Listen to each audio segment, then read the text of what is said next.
Now recording. Ooh, scary. Spooky. Spoopy. This teddy bear's staring into my very soul. Is it though? Yes. And I don't think it likes what it sees. I'm sorry, I interrupted your crunching.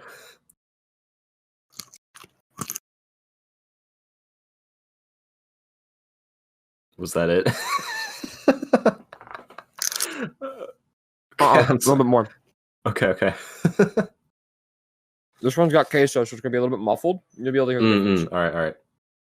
This is the difference. Watch it. Hold on.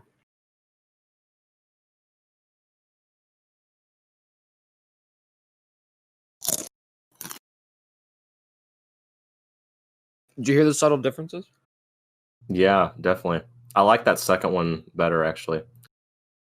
Hi, welcome to FNS. I'm one of your hosts. Yeah, hi, I'm the other host. Son. I'm Evan. Whatever. Well, we need to not talk over each other, I think. Yeah, shut the fuck up. Okay. That's fine. It's post-production, okay? Yeah. Okay, I'm your host, son. Wait, I'm the father. I should go first. Oh, say I'm your host, father. Yeah, go. I'm your host, father. Okay. Hi, I'm your host, father. And I'm your second co-host, son. And this is FNS. Welcome. If you don't understand what FNS stands for, just think real hard about it.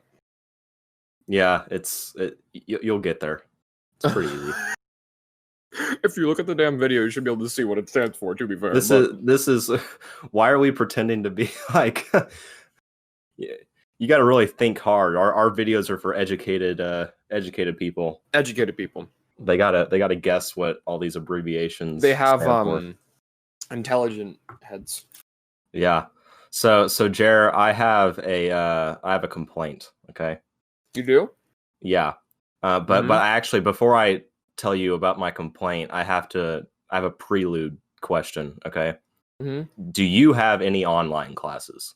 Yes. You do? Okay. Mm-hmm. So would you not agree that a really big problem with online classes is that all the cute girls have their cameras on 100% of the time and you can't focus when the professor's talking? No. Because I have that problem. Because none of the cute girls have their cameras on. Oh, really? Oh, that's... Yeah. My and also, my online class doesn't have a lecture. Oh, well, I have online class with like Zoom meetings. Well, it's not Zoom, it's actually Microsoft Teams, but yeah, I got a Microsoft Team meeting too, but it's just like no one turns their camera on. It's funny. No, some classes actually require us to have our cameras on, which I don't like.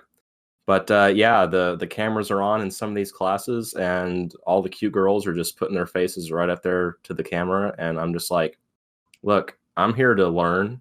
I'm here to improve myself, and this is a major distraction, and it ought to stop. I don't have one. I mean, I could slide into their DMs and use that as a pickup line, like, hey, babe, you want to turn off your camera? You're distracting me. Ahaha. I don't think that would work, though. I'm going to be honest, I don't know. I don't think that would get them to turn their camera off. Or, yeah.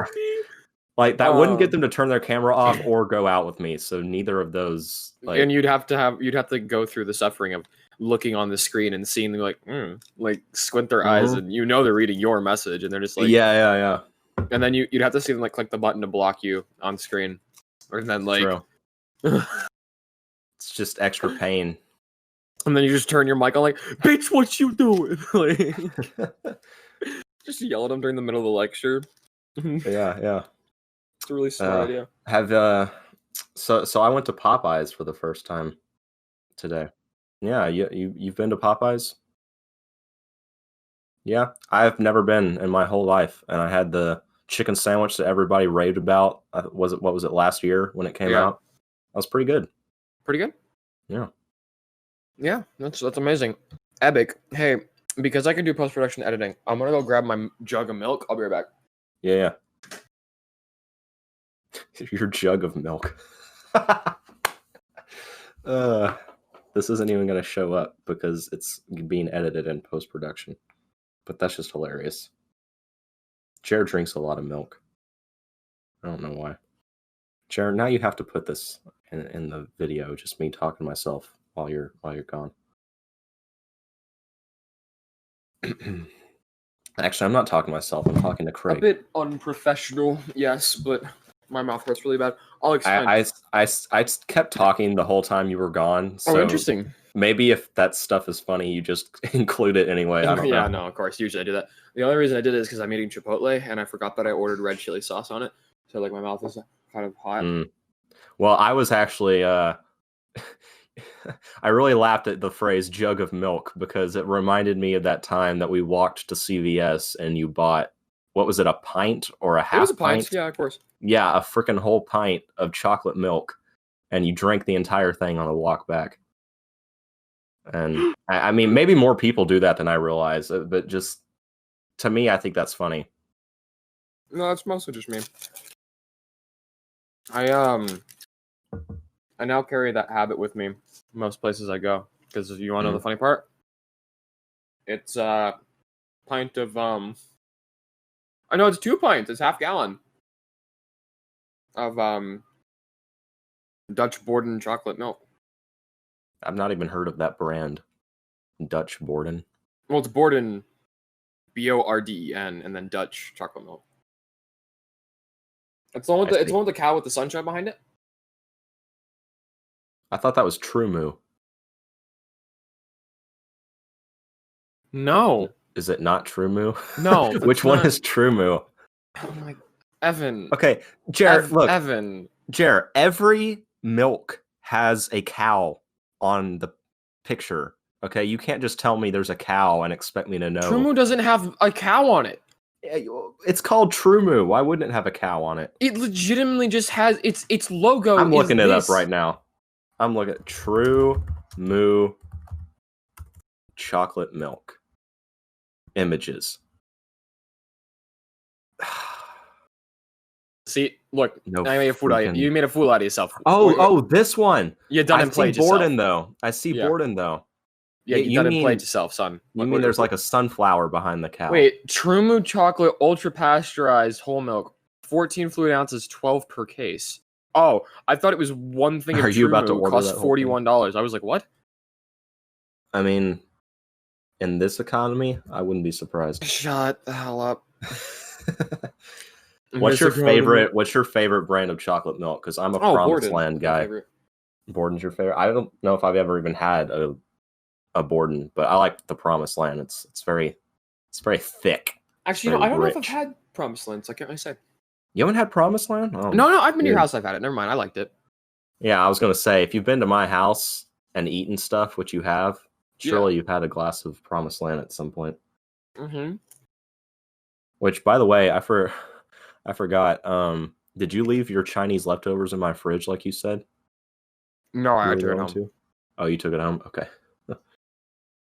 Calling Panda Chinese is like calling, well, Taco Bell Hispanic. So yeah, I guess. I don't know what you'd call it. It's a mockery, is what it is. It's just absolute garbage. It is a mockery. Yeah. Of Chinese food, but am I addicted to it? Slightly. Is it because arguably it's good? Arguably any fast food is a mockery of whatever it's attempting to be. Yeah. But I mean, people like fast food more than the real thing, or at least why? At least they get it more because it's cheaper. Not just that, but the real thing doesn't have GMOs. What are GMOs again? I'm not educated. Some kind of a chemical that makes you addicted to whatever you eat. Okay, that I'm actually glad you brought that up because I don't know if I've ever talked to you about this before, but I am convinced that Chick-fil-A does that maybe more than any other fast food place that I regularly go to because they're like when I get a Coke from Chick-fil-A, not even the food, but just the Coke. That Coke is sweeter than any other place that I can get a Coke. I don't think. Yeah, no. Like would that be Can No, they they inject don't. GMOs into a drink? They don't. Chick-fil-A runs by a no GMO policy. Yeah, but do you really believe them? Like, Yeah, honestly, because they legally have to. They have to provide it legally, otherwise they would be shut down. If they do use GMOs, then they would be but why specifically them? Like, just because they say because they just decided not to. They felt like that wasn't necessary because it's genetically modified ingredients is what it is. And so Yeah. like basically, for example, Panda, their food is not that good. Right. But the stuff that in it makes you addicted to it. So I think that it's GMOs. Hold on, let me check something. Panda Express addiction.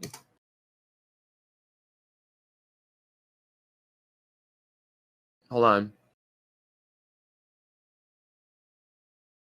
Holding on tight. What's in fast food that makes it addictive? Cocaine. Soda, which increased sugar content, full sugar addiction includes tolerance with withdrawals, has been demonstrated by not rodents but not humans. Caffeine is a model substance. So it's like the sugar and the salt release a dopamine rush, and so it's not legitimately addictive in that sense, but it's because of the stuff that you're eating causes you to get that rush, which you're addicted to. You're addicted to the rush, that dopamine rush. And so it's kind of fast food addictive gives in the that. way that caffeine is. Exactly. Okay. And so, but that's why I go back to Panda is because I'm always like, I really want Panda, and I eat Panda, and I'm just like, wasn't that good? And then like the next day I'm like, I really want Panda. You know, you keep going back even though it's not that good because of the sugar content. Because Panda has more sugar in their food than any other place that I know. That's kind of how I am with that 70s show. They make which is totally unrelated, but like no, that's very interesting. That 70s show is not like a quality sitcom in the way that like something that was revolutionary like Seinfeld is, but like I just go back to that 70s show all the time because it's kind of a one of those turn your brain off shows. Like it's the kind of show you eat a whole pizza while watching and then fall asleep on the couch at 2 a.m. Yeah, that's at least for me. Which, you know, speaking of, that 70s show is actually going off of Netflix this month, and I'm super pissed about it.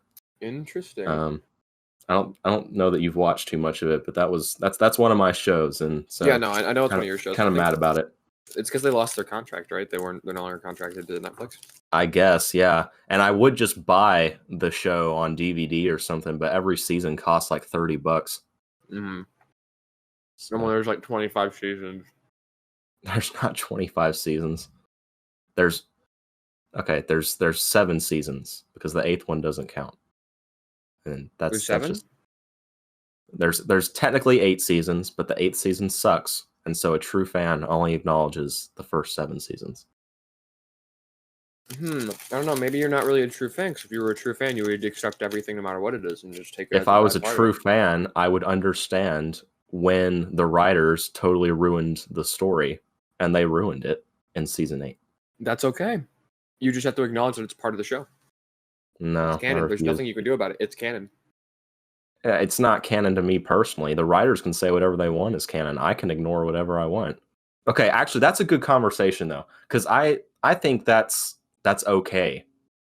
Like, reminder when if you have your own personal canon of like any show or like, you know, franchise that you're a fan of, like there's nothing wrong with that, right? Remember when a fan base so despised and so rejected and said that something wasn't canon that they got their way and it was actually written out of it at Star Wars? Which part are you talking about of Star Wars? You know that the sequels, not the I think that was the new ones. No, I think that was a rumor. They haven't officially done that yet. I don't think. On. I think that was new trilogy canon.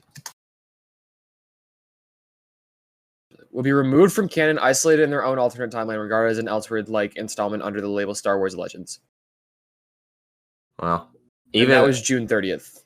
Star Wars is also different because the thing is that they've already made billions of dollars off those new movies. So what do they care? You know, they can pretend like they're pleasing the fan base by removing them from official canon and just making them some alternate universe. But like, it really doesn't matter. They've already made money, and now they're making headlines off of it by announcing this. And so they're making more money. So Exactly.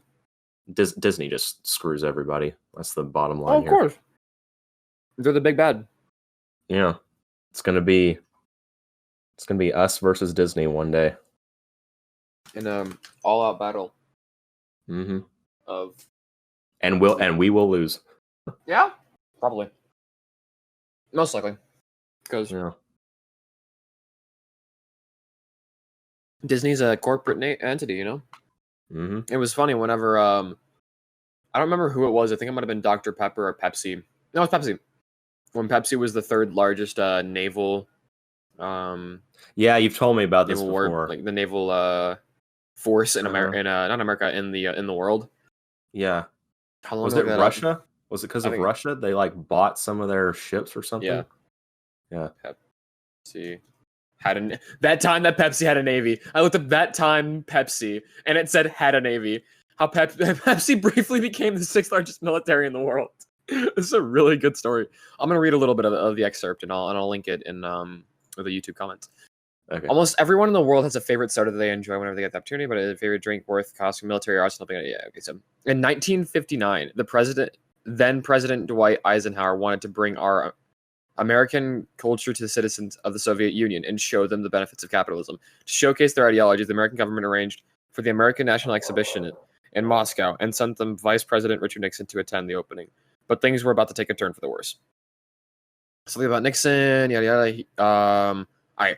The conversation got heated, so the vice president of Pepsi intervened and offered the Soviet leader a cup of his delicious sugary beverage, and he drank it.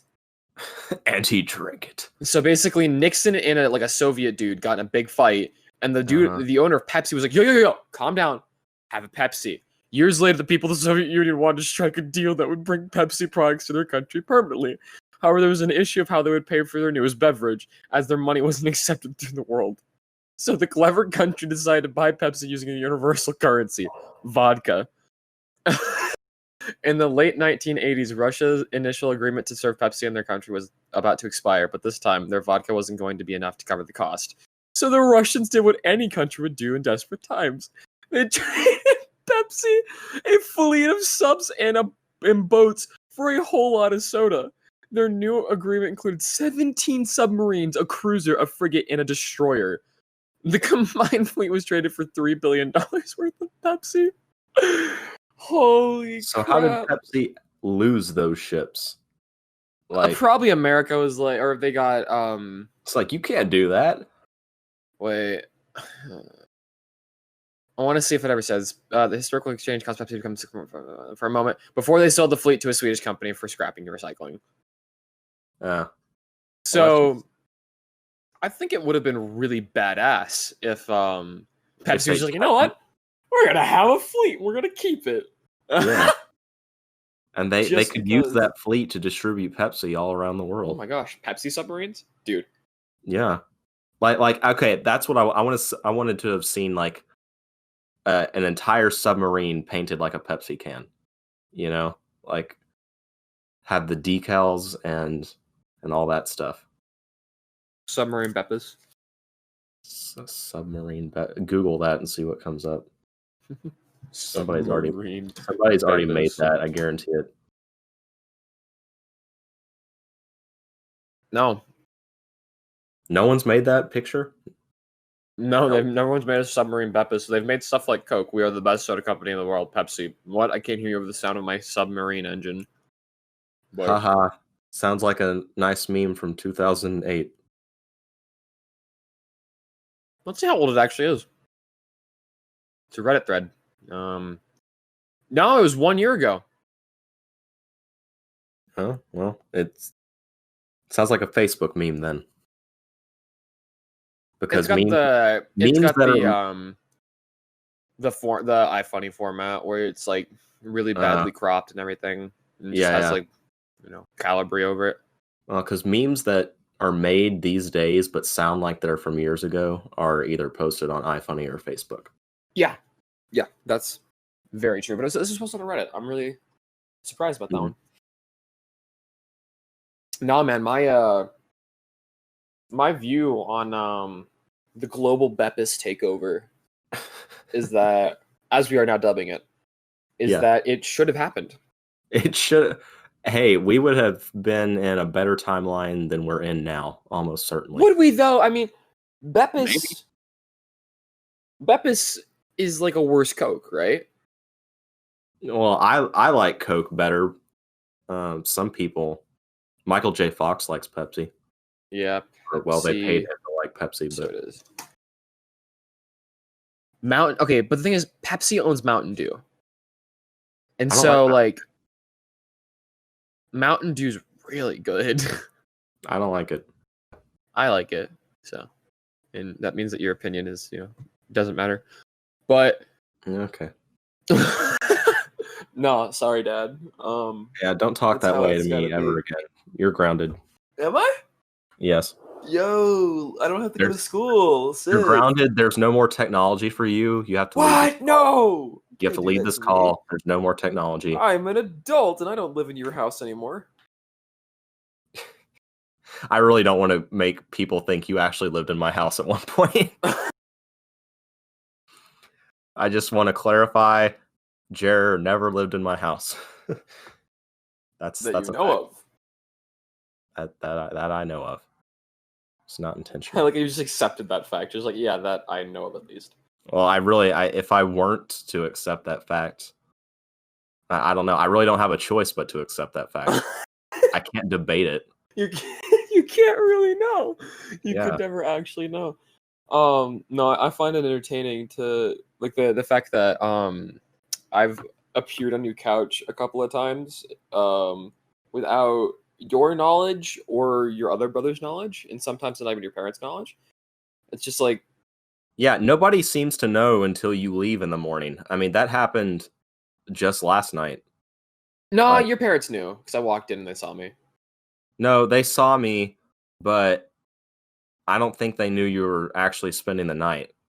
Oh, they didn't know I was spending the night. Because by the time we got back, you, they were asleep and you went upstairs. And then today my dad asked me, he was like, "Oh, Jer spent the night?" And I was like, "Yeah." That should just be assumed. Whenever I go to your house, usually I just spend the night, like in all honesty. It's usually what happens most of the time, which is, I don't know. I find it funny because like some of my favorite story of me spending the night at your house like one time was what was it? It was about a year and a half ago. Is it the spaghetti story? No, this isn't the spaghetti story. It was the same day. When was the first time? Wait, was it last school year? Like the fall where I was visiting you. And I came home to your house and I fell asleep on you picked me up at you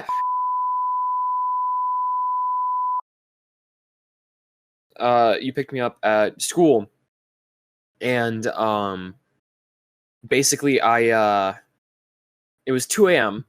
I had just gotten home from a football game in Tyler, and so it was 2 a.m.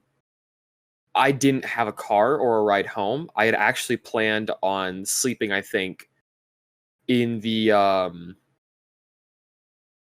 like the gym is what I planned on doing, which is passing out. Would you have even gotten away with that though? Maybe if I had like not told anyone and just locked myself up in the underground gym, like the forge room.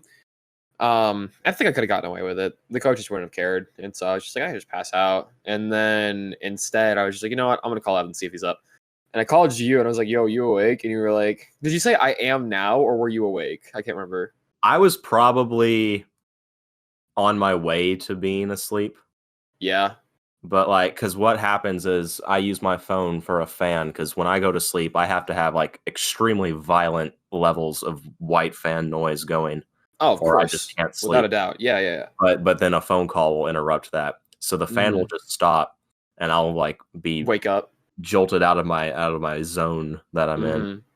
and then if I can muster the strength, I'll turn over and check who's calling.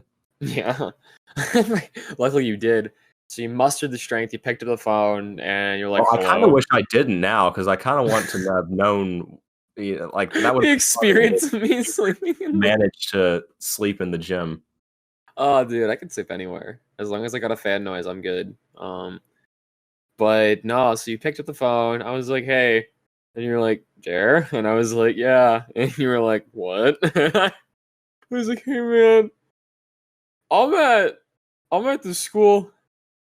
I don't got a ride home. Can I stay at your place? And you're like, well, yeah. You're just like, Yeah. sure. I mean, and I was like, can you come pick me up? And you're like, okay. I mean, at least my place is useful for something. Yeah, because... I mean, to this day, I am still so like baffled by your willingness to just help your friends out in a pinch for just like a second's notice kind of thing. Like, you're just like very chill with most things, and it was out of your way. Totally wasn't cool for me to call you at 2 a.m. ask for like some help, but like you're just like, yeah, sure, I'll drive. And so I really don't see things like that as too big an inconvenience, because yeah. I just things that happen like that, I like to take the approach of who knows what could come out of this. You know, maybe there's some wacky adventure waiting for me. And it was a pretty wacky adventure. Yeah. I mean, it was just a drive, but sure. Mm-hmm. But like, it was wacky for you, I guess. It was wacky in the morning. Yeah. I mean, when I thought I had a fever dream of your brother and your two brothers standing over me, and it wasn't a fever dream. It was not a fever dream. No, what happened is like, I got to your house and I was super fucking tired, really, really tired, and so I passed out on the couch, and Maverick slept on my feet after we talked for like 20 minutes. And sorry, Maverick's the dog, by the way. Yeah, Maverick's the dog. It wasn't just a dude named Maverick chilling on my feet. Yeah, I didn't know if somebody was going to picture Tom Cruise in Top Gun just sleeping on your feet. I didn't want them to do that. Just chilling on my feet. No. But, sorry, I was chewing a very large piece of steak. So basically... You're having a steak dinner? No, it's Chipotle. It was a steak bite. Oh, okay. It was a bite of steak. No. Okay. But it was Chipotle. Not sponsored, by the way, sadly. Every regular's favorite place. Yeah, but legitimately, I'm not gonna say legitimately. I'm not gonna say it. How many times have I said it so far? Have I said it all? I haven't noticed. Whatever. I'm cutting it out. I'm cutting out this entire. No, I'm not. I'm not cutting it out. But now people know. They understand. Doesn't matter. But basically, what happened is on a spiritual level, I was disturbed. Because when I woke up, I saw a light shining over me, and I saw your two brothers, Luke and Adam. Mm-hmm. And my eyes were glazed over because it was like 5 a.m. because they were going up for a really early basketball thing. It was like a Saturday night. Eyes are glazed over. I can't see anything. There's just a light. And then there's your brothers, Adam and Luke, in the same basketball getup, looking at me. And they're just like, hey Jer. Hey, Jer. How you doing? You sleep good? Kind of like gently poking you, like, hey, Jer. Yeah, they grabbed my toes. They grabbed my toes. I was like, what is going on? I felt a sensation on my feet. And I was like, something's going on. And I woke up to this. And just these two tall, blonde beings of pure light, because the light was shining on them in that way. And they were just like, hey, you awake? It's like, okay. That's what it's like to wake up in Valhalla. Yeah. Two tall, blonde guys with light behind them. Like, hey, you awake? Oh, you're finally awake. No. Hey, you're finally awake. But no, so grab my toes, and they just like, were like, goodbye. It's like, love you. And this was Luke, of course. It's like, goodbye, love you. And it's like, go back to sleep. Sweet dreams. And I was like, And so I went back to sleep, and I woke up about, I don't know, give or take another 5 hours later. And it was Luke again, standing over me. He was like, yo, dude, are you still here? And he's just like, you're still here? And I was like, yeah, man. I don't, actually, no, wait. I think they walked upstairs and I was already awake by that point. But like, when they walked in, it became a reality to me that had actually happened. I thought it was a dream. I thought they legitimately just like woke me up. That I just woke up to like a random like dream of Luke and Adam going to a basketball game at 5 a.m. And I was like, that was really weird. And then like they came upstairs and it was like they were still in their basketball gear, and I was just like, no. And like Luke was just like, dude, you're still here? And he was like, I remember I was like, I woke you up this morning, I like grabbed your toes. I was like, yeah, you did. It was really funny, but no, it was just an interesting thing for my brain to go through, because I thought it was just like a very odd dream that I made myself of Luke and Adam being these celestial beings staring down at me while I slept, protecting me, going off to their mighty battle of, the B-ball, as they say. Have I ever told you I don't really dream and remember it much anymore, but have I ever told you about my childhood dream that involved my dad? But the thing is I don't think to this day, I will say I don't think it was a dream. But basically, so I have no idea how old I was. I was probably like 5 or 6. But I'm laying in my bed and I'm at the age where like I leave the door open and the night lights on and all that sort of thing. So I'm lying in bed and my bed faces the door in that house.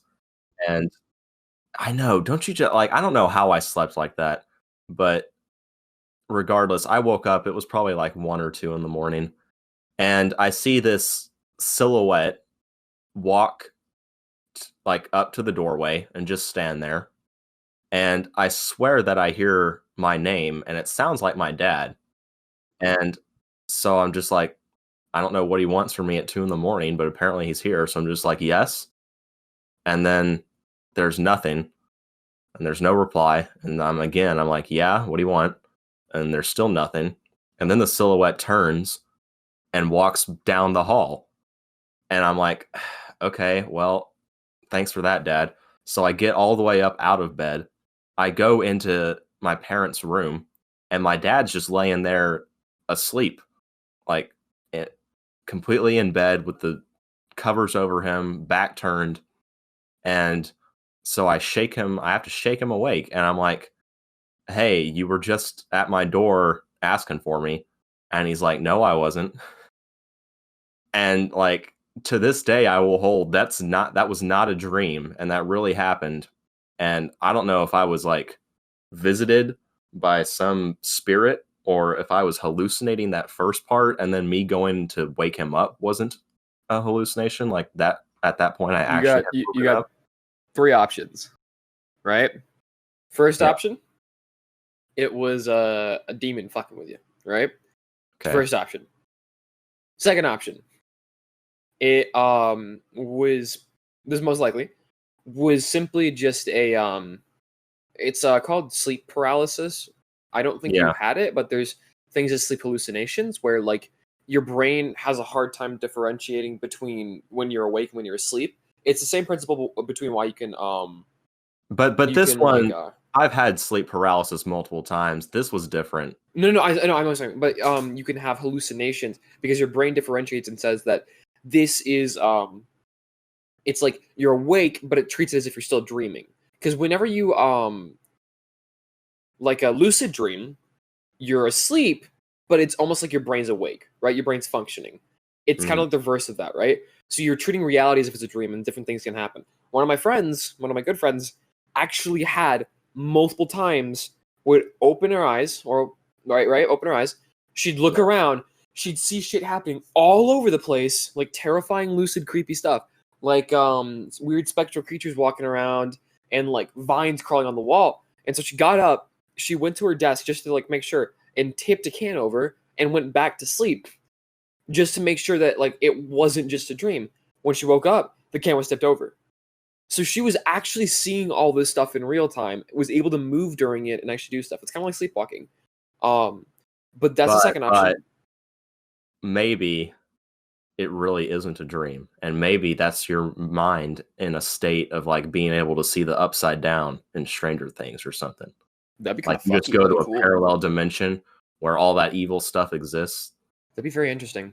Yeah, no, it's either that or last theory, it really just was your dad fucking with you. And he really could have just been messing with you. It just doesn't seem like something he would have done. Yeah, that's ever. true. But imagine this is his deepest, darkest secret, and he just did that to you when you were super young. Maybe it is. Maybe. And just for no reason he did that. And like in the back of his mind, he's always like, like I got him real good there. He's been laughing about it for years. Uh-huh. I don't think if it was something supernatural, I don't think it was a demon messing with me, because I did not feel scared in the slightest. I actually felt quite calm. Yeah. I think it was my guardian angel. Yeah? Just, yo, Evan. Yo, get some sleep. Evan, get sleep.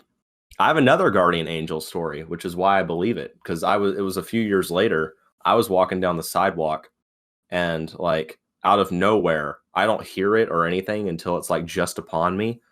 This motorcycle comes zooming out of nowhere from behind, about to crash into me, and I will swear to this day that I was pushed aside into the grass to avoid this motorcycle, because I was not in a I was off in my own thoughts as I was walking, and like I wasn't mentally prepared to jump out of the way of anything. Shit, that's crazy. I think I had a legit guardian angel moment. That's insane, man. That's really crazy. Yeah. No, I'm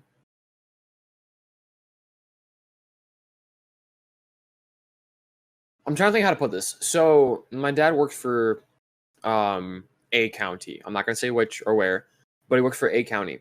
Mm-hmm. And he has people that he works with, and they're on basically he has to like check up on them and stuff. And one of the people that he had to check up on, basically there's two stories about her. One story is about a Ouija board, right? And so she was talking to my dad, and my dad's got a history before he became saved and was a cop, right? And so he's got a bunch of stuff. And so my dad connects well with kids that are really messed up. And so this girl is pretty messed up, on for something. I don't know, like it was DWI or something like that, but maybe just drugs. But he's having this conversation with her, and she's like, yeah, me and my friends are going to go mess with a Ouija board this weekend. He was like, no. He's like, I wouldn't mess with that. He's like, honestly, that stuff is really freaky.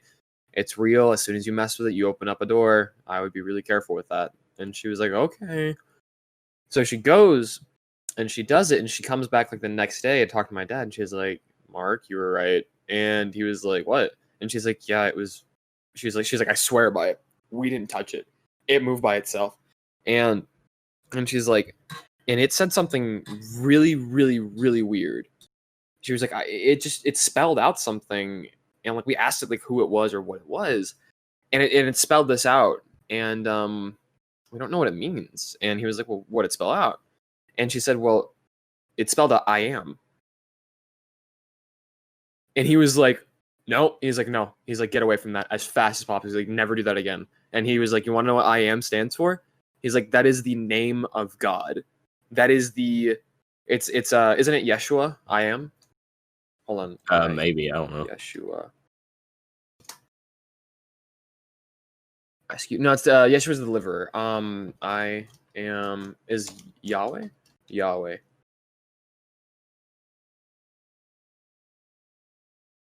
His name is composed of Hebrew. Yeah, no. Yahweh. I am. Hold on, I'm trying to find out.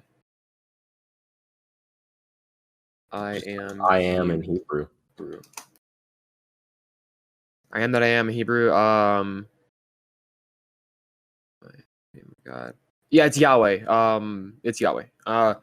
So basically, it's spelled out I am. My dad's like, that is the word for God. And if you think about it, if that was a legitimate demon that they were talking to, right? And I don't know if the story is even true or not. It seemed like it was plausible, but basically, it was the story. And if it spells out I am, it could be like legitimately Satan trying to, pull the whole like I am God, making a mockery of God. Because like these kids didn't know anything about church. They had no clue. They're not Christians in any way, or they weren't Christians in any way. They didn't even know what it meant. So that's why she came to my dad about it. She's like, what does this even mean, Mark? And so after that freaked her out really, really bad. And it would have freaked me out. But isn't that like terrifying? Yeah. That is so creepy. I don't even have to consider that sort of stuff. Like I've every time everyone's like, "Yo, we're gonna mess with Ouija board," I'm like, "Nope, no, you ain't. Not here. No. Not with me around." Yeah. I was like, "Not in a million years." And the one like type of horror movie that I avoid without question is anything where the devil is like the villain. Like he's there, like he's the presence that they're messing with. Like if it's supernatural, but it's just a ghost, then it's like whatever. And most types of horror movies don't scare me, but I don't mess with like The Exorcist or The Omen or any of those movies. Not about that. The Conjuring. Yeah, that stuff is so freaky. Mm-hmm. So freaky. Yeah, no. Another story with the same girl though. And this is why she actually became a Christian. Is because her and her boyfriend got in a car wreck, and I think they weren't. I don't think they were drunk. I don't know what happened, but they got in a car wreck, and they were out in the middle of nowhere. And what happened is that she had her seatbelt on, and when they crashed, her seatbelt legitimately tore through her stomach, right? It like ripped her in half, almost, kind of thing. It should have killed her, and they both should have died, her and the boyfriend. And she was dying really slowly, and her boyfriend was trying to figure out how to help her. They might have been drunk, I don't know. But out of nowhere, this dude in like white clad clothes and everything like comes up to the car, just nowhere. There's no cars around, nothing for like trees for miles and miles and miles, basically, right? Fields and trees. And this guy comes up and is just like, "Hey, what's going on?" And the boyfriend's just freaking out, trying to be like, she's hurt. I can't get her out. She's in the car. What do I do? What do I do? And the guy's like, "Don't worry. Don't panic. I'm gonna call the ambulance. I'll call an ambulance. We'll get him here." Right. And so they called the ambulance. Right. And so the ambulance gets there, and the guy's just gone. Nowhere to be found. Just gone. Out of nowhere. Just disappeared. Right. No cars. No nothing. Miles around. The ambulance was like, "Yeah, we got a call to come out here." And the guy was just like, where's the dude that called you? What happened? And they were just like, "What guy?" They didn't even know what was happening. It was the weirdest thing. And so her and the boyfriend became Christians after that. But like that's the kind of stories that are like so crazy to me, are just like things like that, like stories that are inexplicable, you know? Like the metaphysical becomes physical, you know? It's really freaky to me. But it's super cool too. But yeah, I think I might have had like an experience like that at some point in my life, but I don't think I was old enough to remember. So, but yeah, you know how it is.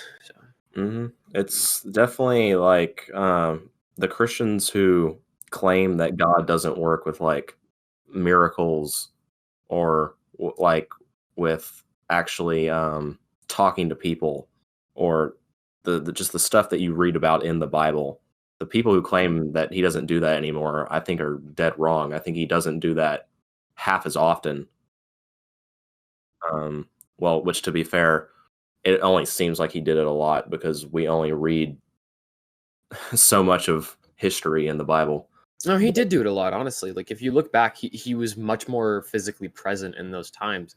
But the difference is like we don't necessarily need him to show miracles anymore, because the miracles were meant just to put glory towards the Son, right?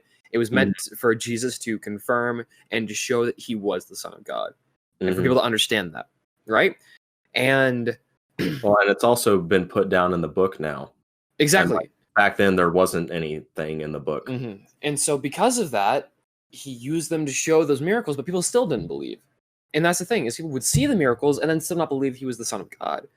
And that's why he gave the Holy Spirit, because if he was still here, then the Holy Spirit couldn't come down. And I don't necessarily know why that was, but Jesus said, "I will go up and send another so that you can have me," so that people could have the Holy Spirit in their hearts when he descend upon them. And so I don't necessarily think that God himself, like the Father or the Son, necessarily interact in the world. Like they come down physically still. I don't think they do that. I think they send their. I think that but I definitely think that like angels come down. I think that God sends angels. I think that the Holy Spirit talks to us in our hearts, you know, and gives us compulsions and gives us understanding in that way. I definitely believe in that stuff, but God and Jesus both, them being the same and also separate, have both stated that they will not be affecting the world until the second coming. So, but I come for all the people that are like non-Christians that are gonna, if they do listen to this, you're like, what the heck? Like, Yeah, maybe we'll confused. have an episode that establishes like our entire religious beliefs. Yeah, or something. honestly, just to kind of give them like like an honest viewpoint, because we're not like wacky, I guess, unless you define what we believe as wacky. Most Christians aren't wacky. People have a tough time accepting that. I think they see the worst Christians on the news The most, and yeah, then the ones that they are in just the assume limelight that are the we're all- worst. they just assume we're all like that. And I would argue that the ones that are in the limelight aren't even Christians half the time, if not half the time, all the time. Right? Because like a true Christian wouldn't show that. Joel, And yeah, Joel Osteen, exactly, wouldn't show that side and be so open about it to the public. Joel Osteen is I'm trying not to swear, but he's a POS in every sense of the word. Well, that's part of what we could talk about at one point is like some Christians still swear. Like that's just a thing. Like, yeah, we know it's wrong, but it feels natural. It really does. And my favorite, one of my favorite topics is the fact that Jesus technically swore too. I'm not kidding. By swear, I don't mean swear in the sense of like use God's name in vain or do that. But he called the Pharisees, "You brood of vipers," right? You thieves gnashing of teeth. Back then, though, that insult, "brood of vipers," was as close as you could get to a common cuss word these days, with as much vitriol in it as possible, right? Calling them a brood of vipers was like calling somebody you son of a bitch, like right to their face, right? And like yelling at them. That's how bad it was. So when Jesus called them that, I'm not saying that as an excuse, because he was the Son of God and he was completely righteous in him saying that. I'm not the Son of God and I'm not completely righteous when I cuss. There's a very big difference between me and Jesus, right? Very, very different. But I think a lot of it comes down to the meaning and how it could affect those around you. I don't swear in front of non-believers nearly as much as I swear in front of believers, which is very odd. It's odd, but it makes sense because I don't know, just non-believers I think have this thing built up in their heads of like all Christians are supposed to be this and this and this all the time, no matter what. And if there's any slip-ups spotted, that means they're not really a Christian. Yeah. Which is a very high standard for us to have to live up to. But we're called to live up to the standard, so it's true. It's true.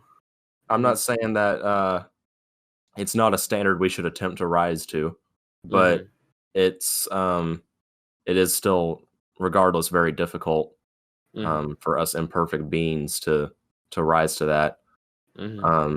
And just basically, most Christians aren't really good at being Christians, at least not all the time. We just have to try hard.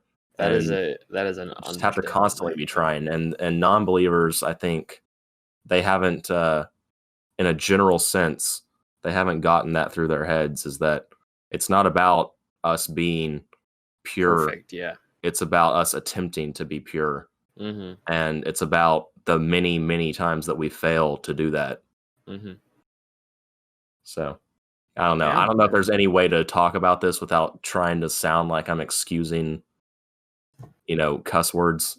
But like I'm not attempting to just like cover for myself and for you. But it's just a reality. It's just something that happens. No, I agree. I mean, the problem is that it's such a integral part of me now, which sucks. It's so drawn into my vocabulary, and I have a very extensive vocabulary.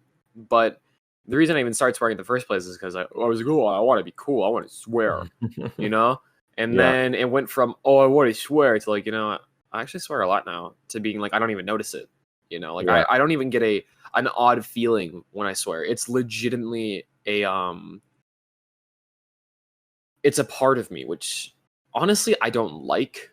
I don't like that part of me, but it's just habit. it's there, and it's something that I have to battle in a way. Mhm. But there's a lot of things I have to fight in my spiritual walk, but no, dude, it's Well, and it is what doing it is. stuff online is kind of I think it's been a good way for me to battle that, Mhm. because I have a policy, because I work at a church. I have a policy that I don't make any slip ups when I'm online, Mhm. like when I'm recording or doing a video or a social media post. Like, even if it's like a hilarious meme I have in mind, I just like refrain from making it, you know, Mhm. and I refrain from trying to get a bunch of likes off of what I think is that really hilarious joke, Yeah. because I'd rather just not get that credit for being funny, and just try to hammer into my mind that there's really no time and place for cussing, but there's certainly better times and places than being in the public eye. Exactly. And so, You know? and I agree with that a lot of ways. I don't know. I find a swear mostly, again, like I said, it's the intent and the meaning behind it that really does push it forward, because the traditional use of a swear isn't, saying like something like shit. Like if you're saying shit to describe shit, like poop, it's a legitimate word. So what makes a word suddenly into something that's wrong? Just because the public sees it that way? Just Right. because Well, somebody says that it's that? because I think people have argued that you go back to, like, I don't know if it was the Victorian era or like just that era where there was a really big divide between social classes, and there Yeah. was like all those uptight people in suits that were like part of what they did to brush off the middle and lower Was classes that they was said like, that swearing, they stopped swearing. yeah, the use of certain language. Exactly.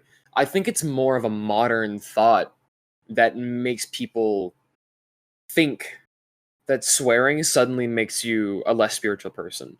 I Mm. don't think so. God says, or in the Bible, it says using slanderous language makes you a fool. So Mhm. using like swears and things like that makes you a fool. Which But guilty, like exactly. But by that, I think it's more describing, using words that don't have meaning behind them at all, also stupid, in my opinion. Like using a word just to use a word with no meaning behind it. Like just to say, well, just and talking just to talk. that's something that everyone does today. Exactly. Like, Mhm. we've done it I just did it just then. Because Mhm. did you hear me say like? Yeah. That's Mhm. basically that. Mhm. Talking just to talk. But my true belief is that I try not to, unless I'm playing League and then I get really toxic. I try not to use words in a way that, you know, brings somebody down, and I intentionally am aiming to be angry or hurt somebody with my words. Like, for example, if I say you're a fucking idiot, excuse my language, but if I say you're a fucking idiot, right? Uh-huh. What's the difference between that and saying you're an idiot? Right. If I have the same amount of anger and intent behind it to hurt that person, right? There's no difference. It's the same words. The only Mhm. difference is that I took an adjective out of it. And that Right. adjective is a word that's been deemed by the American population and the English speaking language as a swear word. And so I honestly don't think that any swear words, in all technicality, are actually forbidden under the word of God. I do believe that using any words intentionally to hurt somebody or to be crass or crude or anything like that, yeah, that's wrong. That is definitely God. That's a no-no, right? That's like one of those things where it should just be common sense, and it should, like, because if I call somebody an idiot on purpose and I think about it afterwards, it hurts my heart just as much if I were to call somebody a fucking idiot, right? It's Mhm. it's the same principle to me. I don't have any qualm though if I'm just using those words around people that I'm comfortable with and I know that they'll understand, right? That I'm not being like that. Now, there's another difference is if anything were to bring down or harm somebody else's walk, or ability to come to Christ, then you shouldn't do it, no matter what it is. Even if it's not necessarily wrong to you, you shouldn't do it in front of them. Like, for example, say somebody was an alcoholic and they just became a Christian and they're battling that alcoholism, right? But you offer to go take them out for a beer, or you drink in front of them without any worry. Now, is that loving in any way? No, it's you're spitting right in the face. You're being a total jerk. And that's terrible. So if somebody is a new Christian and they grew up in an area where swearing was the norm or was used in that sense, right? And they're trying not to swear because in their minds they're like, I want to separate myself from what I was, and I want to be reborn, and I want to be different from how I was, right? But you start cussing in front of them, right? And so now they're like, dang it, man, I'm trying to quit cussing, but this guy who's supposed to be a Christian is cussing in front of me. It's making it really hard, like. Then I would say, no, don't swear in front of them, because it's going to hurt their walk, and that's not cool. That's wrong.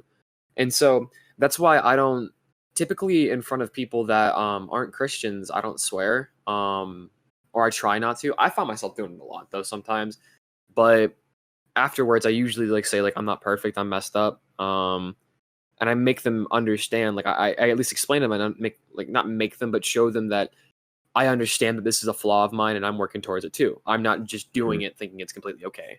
And so, but which no, is really the most you can do, as long as you vocalize to them exactly what the issue is. Yeah. Try to get them to understand. That's something that the Christian population as a whole could do better to do with non-believers, is explain that sort of thing instead of just, I don't know, just kind of retreating back into our own little bubble. Yeah, I agree. Well, we're coming up on the, I think 56 minute mark. Yeah, we're coming up to the 6 minute mark for the podcast.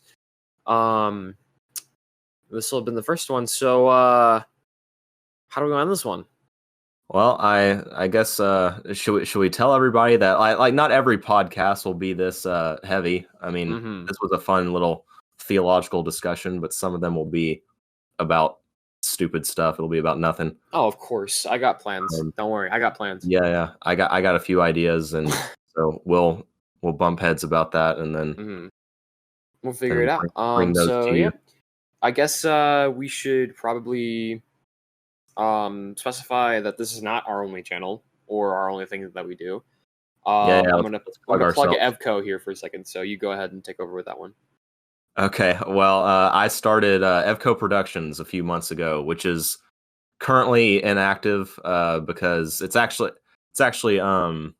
a channel where me and my friends, including Jer, make videos at home just randomly. It'll be like short films, that sort of thing. And because all our friends are off at college right now, there's not that many videos coming out. But come winter break, it's going to be like the golden age of Hollywood. I got a lot of short little screenplays I've typed up, and it's going to be awesome. But for now, just go to EvCo Productions on YouTube and check out the videos that are there right now. There's some of them are really amateur because I started out with just me, but the ones that have me and the boys in them, that's quality stuff. I think there's some quality. I like how it's quality stuff, but it's like it's not like quote unquote quality, like the lighting and the camera is fuzzy and all that. But I think that it really doesn't matter what the quality is. I think the important part is that those videos are hilarious. Yeah, and they should be watched. They're really funny. So, but yeah. So thank y'all for listening in. And we'll see y'all next week. And I hope y'all enjoyed. And I don't know how to end it. Do the VeggieTales ending. Remember, God made you special, and He loves you very much. Goodbye. Bye.